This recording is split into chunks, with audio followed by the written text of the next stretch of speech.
ये है bunker buster bomb, जो ज़मीन के अंदर बने भारी बंकर्स और कंक्रीट के स्ट्रक्चर को तबाह करने के लिए डिज़ाइन किया गया है।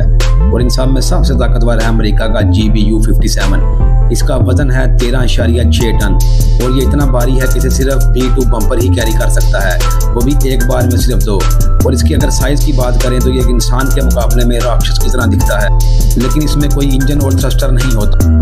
ये पूरी तरह ग्रेविटी से अपनी स्पीड को बढ़ाता है। गिरते समय ये इतनी किनेटिक एनर्जी गेन कर लेता है कि ये ज़मीन के अंदर 200 फीट तक घुस सकता है। और जब ये ब्लास्ट होता है तो ऊपर ज़मीन को ज़लज़ला की कैफियत महसूस होती है। अमेरिका ने पहली बार इस बम को किसी मुल्क पर इस्तेमाल किया है, उस मुल्क का नाम हमें कमेंट सेक्शन में बताएं। शुक्रिया। ये है बंकर बस्टर बम, जो ज़मीन के अंदर बने भारी बंकर्स और कंक्रीट के स्ट्रक्चर को तबाह करने के लिए डिज़ाइन किया गया है। और इन सब में सबसे ताकतवर है अमेरिका का GBU-57। इसका वजन है 13.6 टन और ये इतना भारी है कि इसे सिर्फ B2 बम्पर ही कैरी कर सकता है, वो भी एक बार में सिर्फ 2। और इसकी अगर साइज़ की बात करें तो ये एक इंसान के मुकाबले में राक्षस की तरह दिखता है, लेकिन इसमें कोई इंजन और थ्रस्टर नहीं होता।